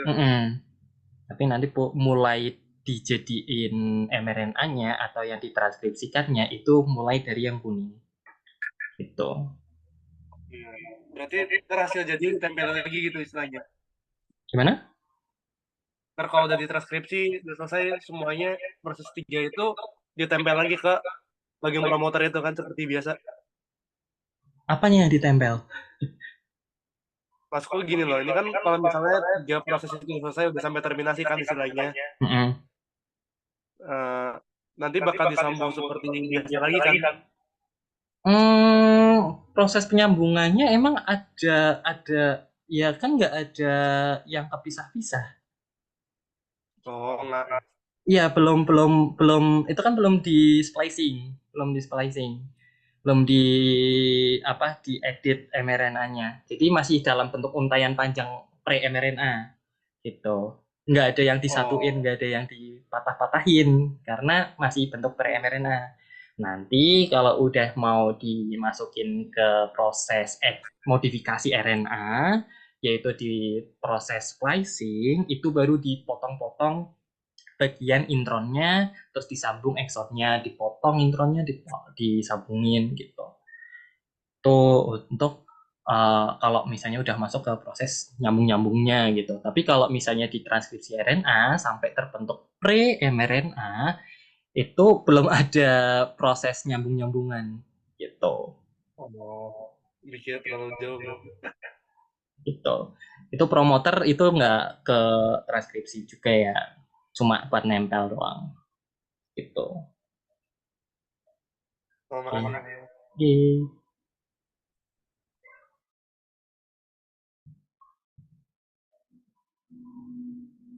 Itu ya Ruth untuk elongasi sama terminasi. Apakah bisa menjawab?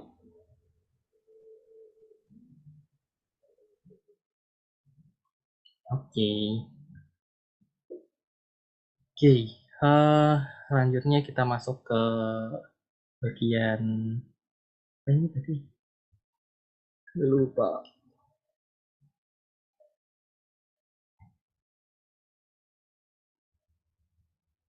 Oke. Kita masuk ke respirasi aerob. Di sini aku bakal bahas respirasi aerob, anaerob, sama fermentasi. Soalnya di sini banyak yang bingung dan terkadang aku juga kadang bingung sendiri untuk respirasi, jenis-jenis respirasi ini kan. Nah, Di sini untuk yang pertama kita bakal bahas respirasi aerob secara garis besar dulu. Di mana respirasi aerob ini secara garis besar melibatkan 4 proses inti. Sebenarnya 3, kadang 3, kadang 4, karena kadang oksidatif piruvatnya ini nggak dihitung kan. Jadi kita anggap aja 3 deh, yang proses paling gedenya 3, yaitu pertama glikolisis, citric acid cycle atau siklus Krebs, ya kan, atau TCA cycle, terus sama fosforilasi oksidatif atau rantai transport elektron gitu. Di respirasi aerob itu melibatkan 3 proses inti itu. Tuh. Ini kita buka di tabel aja yang lebih apa namanya? 218. Nah, di sini untuk kita pertamanya untuk bahas terkait glikolisis dulu. Nah, di sini di glikolisis sesuai dengan namanya yaitu gliko dan lisis, di mana glikolisis artinya glukosa dan lisis itu artinya pemecahan. Jadi glikolisis intinya adalah pemecahan gula. Pemecahan gula itu untuk menghasilkan yang namanya 2 molekul piruvat. Nih, ya. Sambil aku ini deh.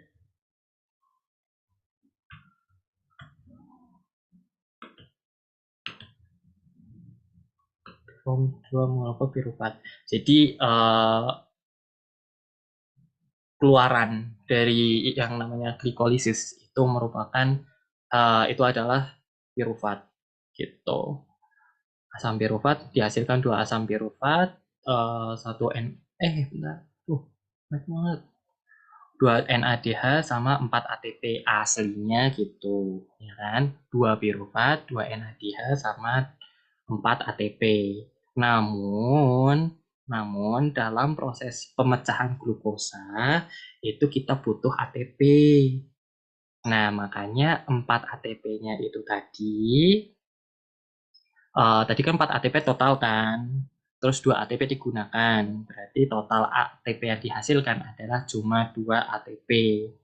Gitu. Jadi glukosa nanti jadi 2 piruvat sama 2 molekul air, terus hasilnya terus ada ATP-nya yaitu 2 sama 2 NADH. Itu untuk glikolisis.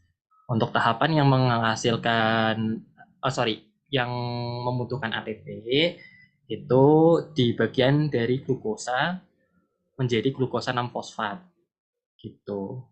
Karena dia itu glukosa 6 fosfat itu penambahan gugus fosfat di karbon ke-6. Makanya namanya glukosa 6 fosfat. Penambahan fosfat di gugus 6-nya glukosa. Gitu. Nah, terus sama yang butuh ATP lagi itu di pembentukan fruktosa 1,6-bifosfat. Kenapa dia butuh fosfat? Karena dia itu menambahkan 1 gugus fosfat juga di gugus ke-1 di karbon nomor 1. Jadi arti dari fruktosa 1,6-bifosfat itu artinya adalah fruktosa yang ditambahin fosfat di gugus 1 sama 6 gitu. Yang awalnya tadi 6 terus jadi 1 sama 6 yang ada fosfatnya.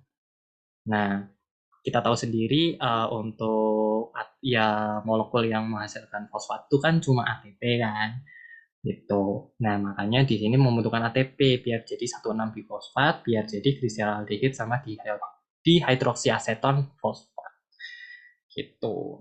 Nanti ini bisa ubah lagi yang ujung-ujungnya dapat piruvat gitu. Udah sampai itu doang. Ngelik banget. Nah, kan udah tuh. Nanti bakal dihasilkan. Nah, untuk pembentukan proses yang menghasilkan proses yang membutuhkan fosfat itu cuma tadi doang ya, pembentukan glukosa 6 fosfat sama pembentukan fruktosa 16 bifosfat. Selain itu menghasilkan ATP sama NADH. Ini pas mau bentuk bifosfogliserat menghasilkan NADH. Terus mau dipecah jadi fosfogliserat itu menghasilkan 2 ATP.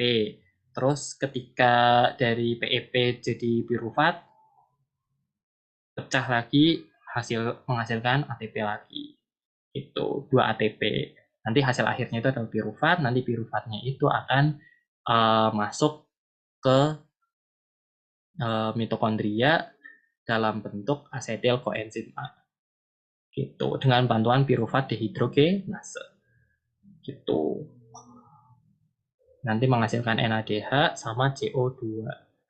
Gitu. Nah, jadi ini juga perlu kalian ketahui bahwa proses yang pertama kali yang menghasilkan CO2 itu adalah si oksidasi pirufat. Jadi asetil koenzim A. Gitu. Karena koenzim A-nya itu piruvatnya itu melepaskan satu gugus C diganti sama koenzim A. Gitu. Di sini kan tadi 3 nih. Nih, 1, 2, 3. Jadi cuma 2 doang. Karena dia ngelepas CO2. Itu.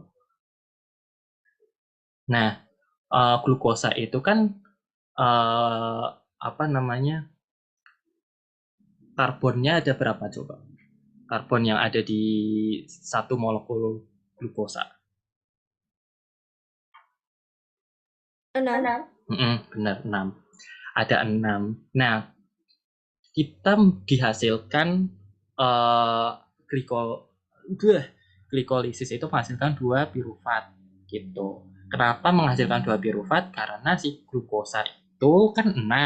Pirufat itu karbonnya itu cuma 3. Jadi kayak ya dipecah dari 6 dari molekul yang berkarbon 6 dipecah jadi 2 molekul yang berkarbon 3. Molekul yang berkarbon 3 adalah si pirufat. Gitu. Nah, nanti piruvatnya ini diubah jadi asetil koenzim A sama pirufat hidrogenase. Nah, masuk nanti ke siklus citric acid cycle, TCA cycle, atau siklus Krebs gitu. Kita tahunya siklus Krebs kan, tapi secara bahasa Inggrisnya umumnya pada pakainya itu di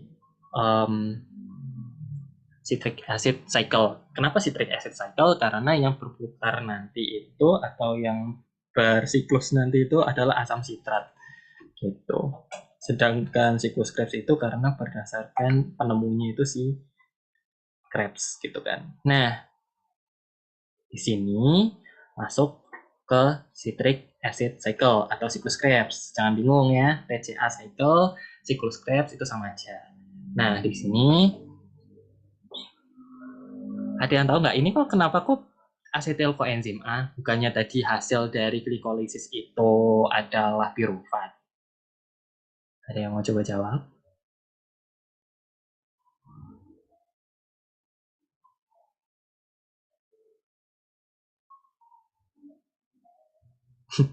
Jadi piruvatnya kemana kok ini asetil koenzim A? Dia setelah dekarbonilasi oksidatif nggak sih? Iya, Jadi benar. Benar. Jadi asetil koenzim A kan? Ya, benar. Karena pas dekarboksilase oksidatif itu tadi dia itu melepaskan CO2. Jadinya C-nya tadi kan C-nya 3 kan si pirufat. Karena ngelepas CO2, dia jadinya cuma tinggal 2 doang. Nih, tinggal 2 doang. Gugus C-nya. Gitu. Nah, di sini karena siklus Krebs itu ada 8 tahapan dan ini sangat kebanyakan untuk dihafal, makanya di sini saya hadir membawa singkatannya. Nah, kalau aku untuk singkatannya itu adalah si isokesunat fuma oke. Jadi sitrat, isositrat, ketokutarat, suksinil, terus suksinat, fumarat, malat, oksaloasetat. Gitu. Jadi si iso kesunat fuma oke. Gitu. Nah, sitratnya itu jadi yang pertama pembentukan sitrat, terus isositrat, terus alfa ketoglutarat, yang keempat ya kan senyawa ketiga itu ketoglutarat, yang suksinat itu kelima suksinil koenzim dulu, baru suksinat, fumarat, malat, oksaloasetat. Nah, biasanya di sini yang kadang keluar itu di dalam TCA itu adalah reaksi mana yang mengeluarkan CO2, reaksi mana yang menghasilkan ATP, dan reaksi mana yang menghasilkan NADH sama FADH. Itu dihafalkan juga. Untuk yang menghasilkan CO2 itu direaksi antara isositrat ke alfa ketoglutarat. Gitu. Nih, isositrat ke alfa ketoglutarat membebaskan CO2 dan menghasilkan NADH. Gitu. Nanti sama di alfa ketoglutarat ke suksinil koenzim A. Dia juga ngebebasin CO2 sama NADH. Nah, NADH terus NADH baru ATP. Nanti di suksinil koenzim A, ketika dia lepas koenzim A, dia juga dia menghasilkan suksinat kan. Nah, nanti dia itu koenzim A-nya lepas, terus dia itu bisa menghasilkan yang namanya ATP. Jangan panik di sini GTP sama GDP, karena yang aslinya yang terbentuk awalnya itu adalah GTP atau guanosin trifosfat. Gitu. Tapi nanti guanosin trifosfat ini akan mengubah ADP menjadi ATP. Gitu. Jadi guanosin trifosfat itu akan mendonorkan fosfatnya satu ke ADP. Ya kan? Gini. GTP itu kan guanosin trifosfat kan. Guanosin trifosfat itu kan berarti guanosin yang ada 3 fosfat gitu kan. Nah, habis itu satu fosfatnya si guanosin ditempelin ke ADP, di mana adenosin difosfat. Nah, karena dia ketambahan satu fosfat dari GTP, jadi dia sekarang punya 3 molekul fosfat kan. Jadinya dia bisa membentuk yang namanya ATP, adenosin trifosfat, yang mana yang kita katakan sebagai ATP. Gitu. Nah, tadi GTP udah nyumbangin satu fosfatnya kan. Akhirnya dia berubah lagi jadi GDP atau difosfat. Gitu. Karena beda sumber, kadang beda hasil. Ada yang langsung hasilnya itu ATP sama ATP. Hasilnya ATP, ada yang hasilnya GTP. Ini jadi jangan bingung kalau misalnya di beberapa sumber itu ada yang ngomongnya hasilnya GTP dan ada yang hasilnya itu ATP. Ujung-ujungnya juga aslinya sama, ujung-ujungnya itu ATP gitu. Cuma di sini untung diperjelas bahwa GTP itu nanti ujung-ujungnya adalah ATP. Gitu. Itu untuk citric acid cycle atau siklus Krebs. Nanti FADH itu di fumarat, suksinat ke fumarat, terus malat ke oksaloasetat itu NADH juga. Jadi, nah, yang perlu diingatkan adalah di sini itu adalah siklus untuk satu molekul asetil koenzim A. Oke, yang perlu kalian ingat ini adalah untuk satu siklus untuk satu molekul asetil koenzim A. Gitu. Sedangkan tadi kita hasilnya ada berapa asetil koenzim A? 2 kan? Berarti untuk satu molekul glukosa akan dilakukan seberapa banyak siklus Krebsnya? Ada yang mau coba?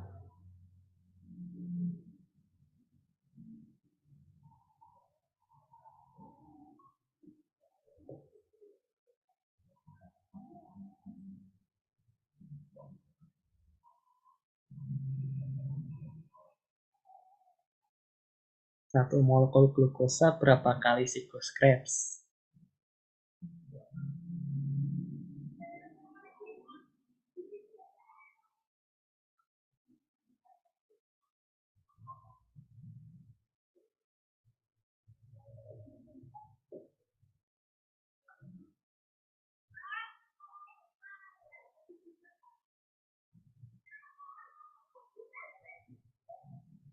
Dua kali.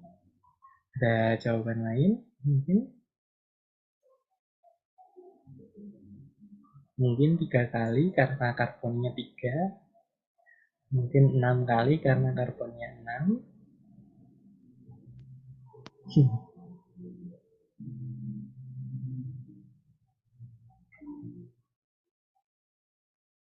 Oke, jadi untuk berapa banyak jumlah siklus Krebs yang terjadi untuk satu molekul glukosa itu adalah 2 kali. Kenapa 2 kali? Karena satu molekul glukosa dipecah jadi 2 asam pirufat kan. Dipecah jadi 2 molekul asam pirufat, di mana setiap molekul pirufat akan diubah menjadi 1 asetil-CoA. Berarti sekarang ada 2 asetil-CoA kan. Nah, nanti setiap 1 asetil-CoA akan menjalani 1 siklus Krebs. Gitu. Berarti sekarang total untuk berapa banyak siklus Krebs yang terjadi untuk satu molekul glukosa adalah 2 kali. Itu karena bermulanya itu ketika si hasil glikolisis itu yang hasilnya adalah 2 molekul pirufat sama 2 molekul 2 molekul pirufat yang mana nanti akan diubah menjadi 2 molekul asetil koenzim A. Tuh ya guys ya. Tuh, itu untuk citric acid cycle. Terus, nah, tadi NADH dan lain-lainnya. Oh iya, berarti di sini untuk hasil keluarannya itu adalah 2 CO2, 3 FADH, 1 FADH, 1 ATP, dan 2 CO2 untuk 1 kali siklus. Berarti total yang dihasilkan adalah 6 NADH, 2 FADH, sama 2 ATP, plus 4 CO2. Hasilnya ya, hasil totalnya. 6 NADH, terus oh iya, hasil 1 glukosa itu 2 pirufat. Terus dari 1 pirufat ke asetil itu gimana? Itu tetap 1 pirufat akan dirubah menjadi 1 asetil koenzim A. Jadi 1 glukosa bakal jadi 2 pirufat, 2 pirufat bakal jadi 2 asetil koenzim A. Gitu.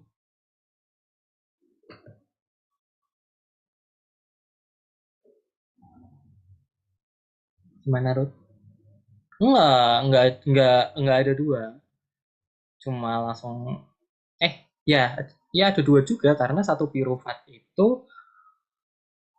pirufat dirubahnya jadi 1 asetil koenzim A. Sedangkan tadi kan ada 2 pirufat, berarti ada 2 asetil koenzim A. Gitu.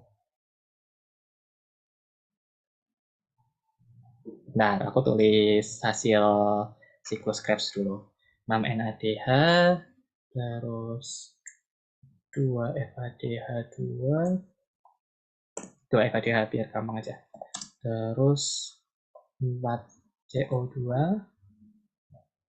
sama 2 ATP. Ini hasil total dari 1 molekul glukosa di siklus Krebsnya itu menghasilkan berapa? Ini hasilnya.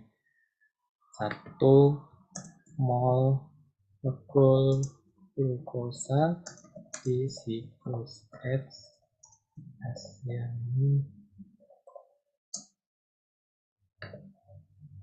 ini. Terus 1 glukosa jadi 2 pirufat. 1 pirufat jadi 1 asetil CoA. Gitu. Pak, Ya. jadi setiap satu glukosa yang dihasilkan itu jadi hasilnya apa? Sorry, gimana? Putus-putus. Setiap satu glukosa yang dihasilkan jadi satu pirufat kan. Nah, jadi setiap pirufat itu jadi asetil CoA kan? Tadi untuk 1 glukosanya jadi 2 pirufat, bukan 1 pirufat. 1 glukosa jadi 2 pirufat, sedangkan setiap 1 pirufat jadi 1 asetil koenzim A. Ayo, mana? Maaf, aku lagi di Berarti total glikolisis itu bentar.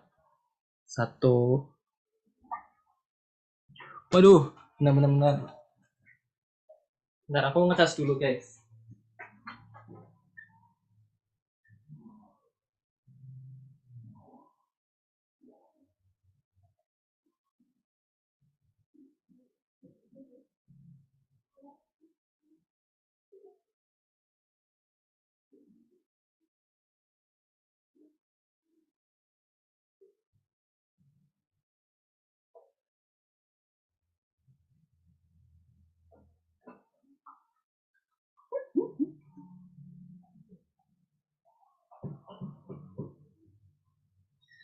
Benar, guys. Benar.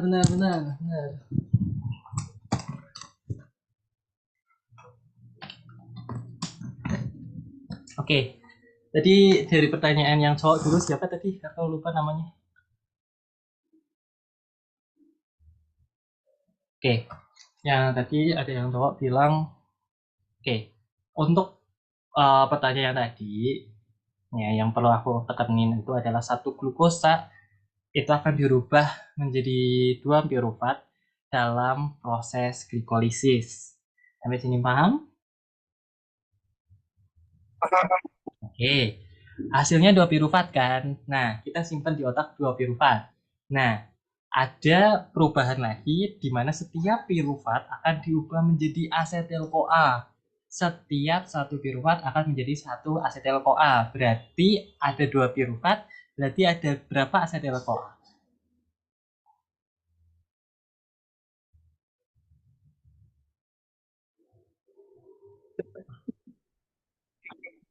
Berapa ayo? Iya, 2. Tuh. Udah selesai gitu doang. Nanti 2 asetil-CoA-nya masuk ke apa namanya? Ke siklus Krebs. Tapi masuknya itu satu-satu ya, enggak dua-duanya langsung, satu-satu gitu. Satu-satu berarti nanti 1 glukosa itu akan menjalani 2 kali siklus Krebs. Tuh ya, guys. Untuk glikolisis selalu dari glukosa ya, Kak. Oh ya, tadi untuk jawaban ini apakah bisa menjawab? Ini yang cowok siapa sih yang? Kalau yang cowok tadi.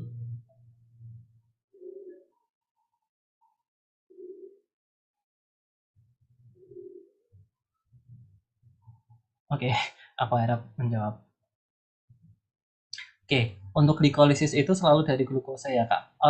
Untuk glikolisisnya ya, tapi dari beberapa, misal kayak asam lemak terus sama protein digesti itu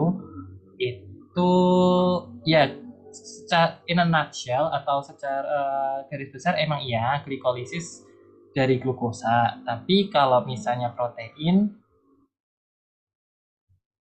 nah masuk glikolisis nggak. Nanti protein sama asam lemak itu nanti masuknya di sini, di asam piruvatnya, bukan di glikolisisnya. Jadi untuk jawaban dari glikolisis itu selalu dari glukosa ya itu karena pemecahan glukosa. Gitu. Kalau glikolisis sumbernya dari protein ya susah. Nanti atom N-nya mau dikemanain gitu. Itu ya Ruth. Tapi untuk proteinnya sendiri ya, untuk protein sama apa namanya kayak lemak, oke. Kalau protein sama lemak itu bisa masuk, tapi nanti lewatnya bukan glikolisis, nanti ada jalurnya sendiri gitu. Oke. Ini untuk siklus Krebs, ada yang mau tanya lagi mungkin? Kalau masuk ke RTE.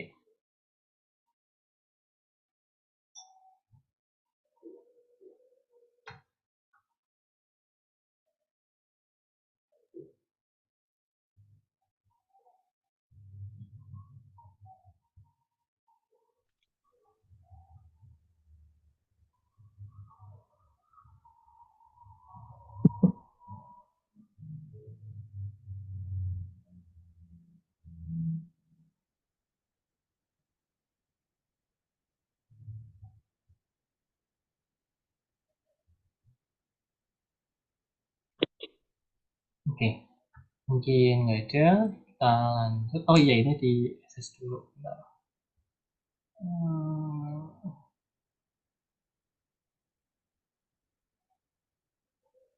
Oh iya, yang hasil satu pirot. Kalau nggak ada NAD plus glikolisis nggak jalan ya Kak. Untuk ya, bentar. Sebenarnya masih tetap jalan aja sih, masih tetap jalan aja. Cuma nanti nggak bakal dihasilkan NADH. Gitu. Bentar. Kak, yang hasil satu piruvat menjadi satu asetil koenzim A terjadi pada proses apa? Oh ya, dari satu piruvat jadi asetil koenzim A itu di proses dekarboksilasi oksidatif. Gitu. Yang melibatkan enzim yang namanya piruvat dehidrogenase. Gitu.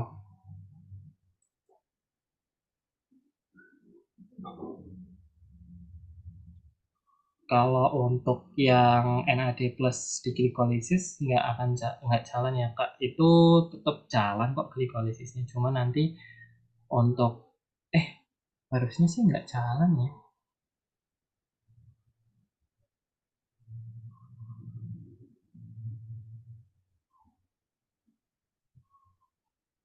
Nah, the substrate is oxidation.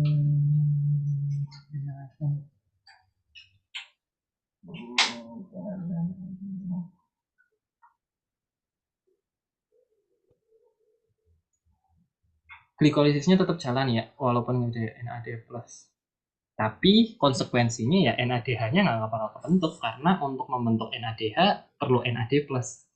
Itu ya Lana. Glikolisisnya tetap jalan, cuma NADH-nya aja yang nggak kebentuk. Itu. Terus untuk yang root, Kak, siklusnya bisa terjadi cuma sekali aja nggak? Atau biasanya emang selalu kebanyakan 2 kali? Oke. Dia siklusnya itu berjalan 2 kali siklus karena setiap satu molekul glukosanya itu menghasilkan 2 piruvat kan, makanya terjadinya 2 kali gitu. Kalau misalnya sekali doang itu nanti satu piruvat atau satu asetil CoA-nya itu nanti bakal mau dikemanain gitu. Makanya gini ya. Kenapa aku tadi bilangnya itu 2 kali? Karena kita ngitungnya itu per 1 molekul glukosa. Makanya kita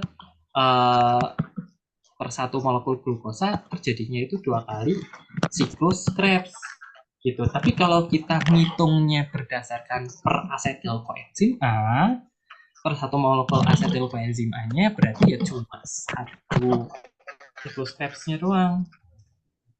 Gitu. Gimana, Rod?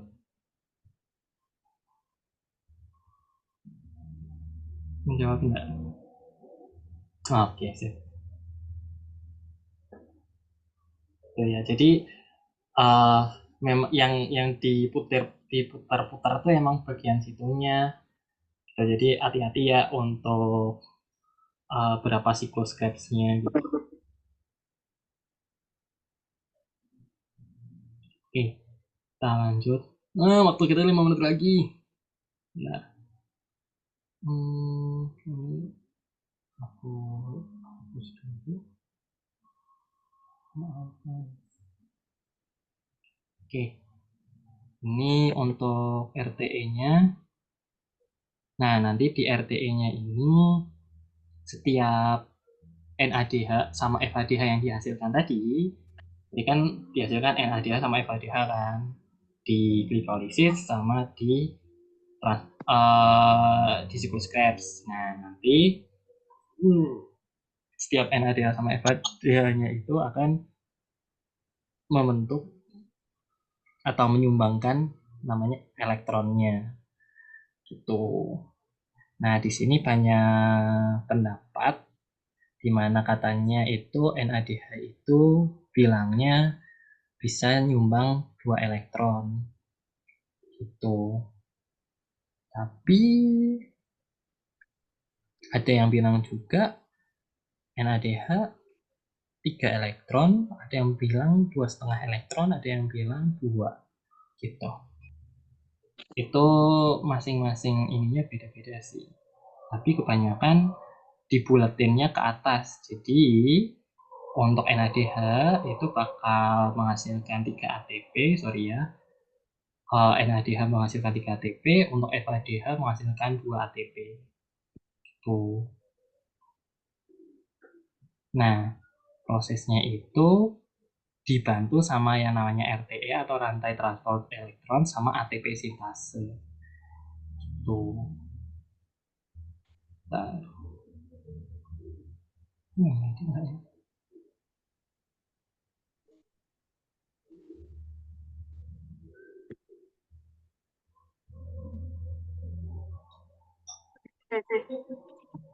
Nah, untuk ATP sintasenya sendiri itu proses mekanismenya itu bentar.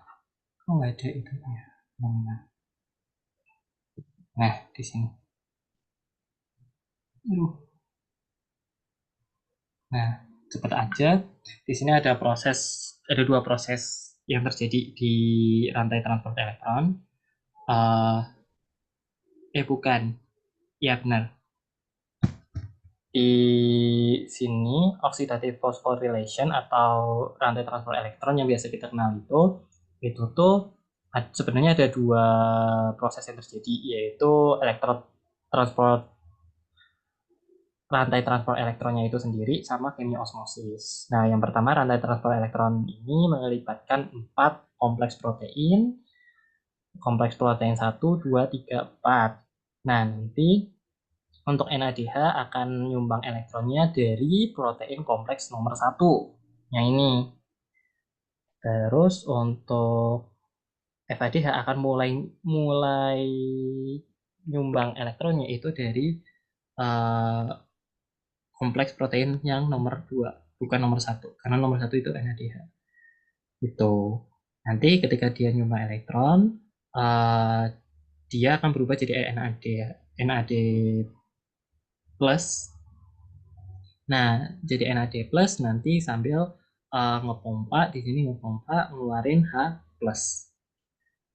Nah, nanti H plus yang keluar dari sini yang diakibatkan dari NADH sama FADH, nanti H plusnya ini akan masuk lagi ke dalam lewat ATP sintase gitu. Jadi ketika ATP H plusnya itu melewati ATP sintase, ATP terbentuk gitu. Nanti NADH-nya 3, nyumbang 3 H plus, nanti 3 H plusnya masuk ke sini jadi 3 ATP. Ini FADH nyumbang 2 H plus, nanti H plusnya masuk ke sini lewat ATP sintase, jadi 2 ATP gitu. Jadi setiap satu NADH menghasilkan 3 ATP dan satu FADH menghasilkan 2 ATP.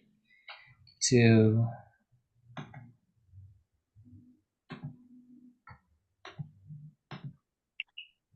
NADH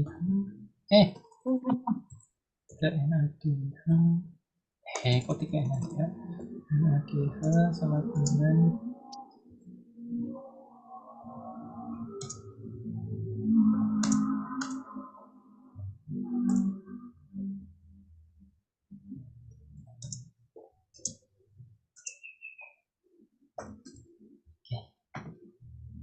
NADH sama dengan 3 ATP dan FADH sama dengan 2 ATP. So, terus itu untuk rantai transfer elektron. Kita balik lagi ke sini. Benar.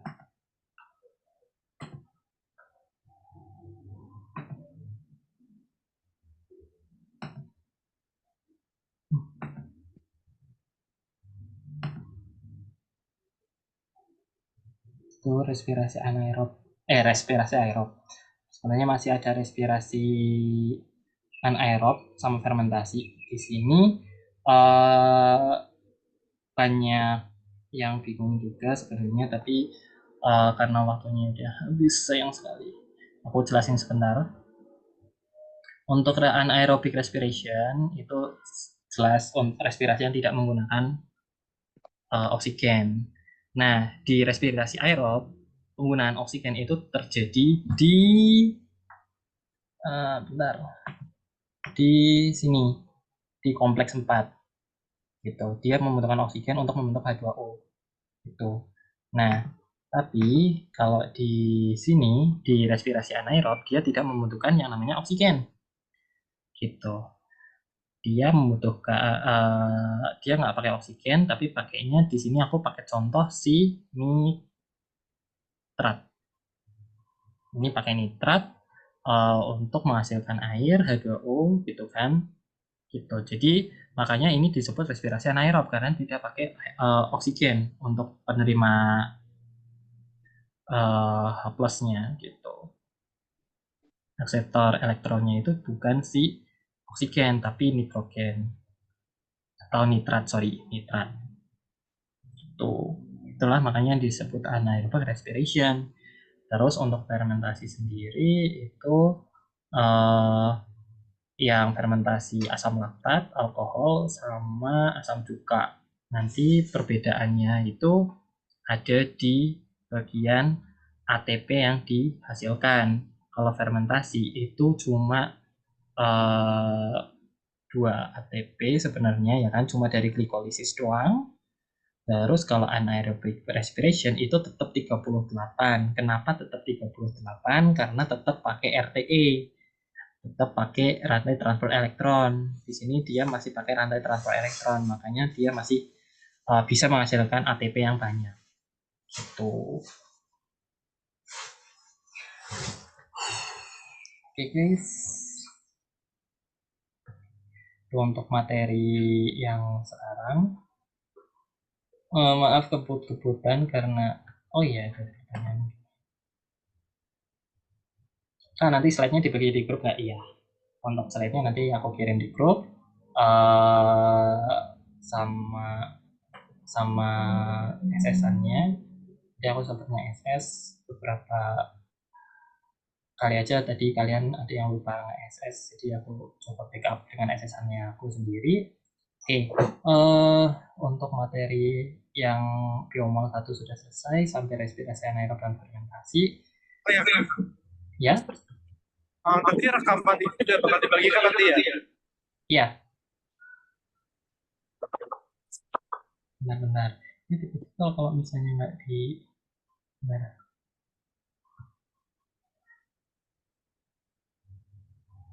Oke. Aku kira recordingnya nggak nyala. Oke, aku stop recording dulu.